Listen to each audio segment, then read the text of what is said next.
Dahil ito ay libre. Nalugi na naman ng flower shop. Sabi na naman ni Amo, Why do you do on a gypsophilia? same eat gypsophilia. No, sir. I give them free, sir. OMG. So, yun na nga, guys. Yun ang akala niya. Hindi naman masyadong luging-lugi, guys. Ayun, guys, sinagyan lang natin sa mga singit-singit. Dahil feel ko ay may kulang pa. Ay, nagdagdag pa tayo ng maraming solidago. Doon sa may gilid. Kasi minsan, inuunahan ko na yung customer. Sasabihin na naman, Kami, bakit walang bulaklak dito? Madam, magbayad ka. You add more. Add more money.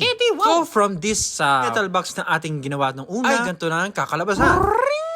O, di ba ako na yung nag-sound effect? So, yun lamang guys. Maraming salamat at tapos ng ating professional na basket. Isa na naman customer ang natuwa. Isa na naman customer ang nakamura. At isa na naman shop ang nalugi. Charis! So, yun nga guys. Maraming salamat sa panonood. Naway marami kayo natutunan sa mga floristang diskarte. Kung kayo ay natuwa, please comment your violet reaction. At kung di naman kayo natuwa, comment din kayo. So, what are you waiting for? This is your professional na kami na vlogger. Gumagawa ng mga undiscarded na magagamit nyo sa pagdating ng araw, bukas, ngayon at magpakailanman.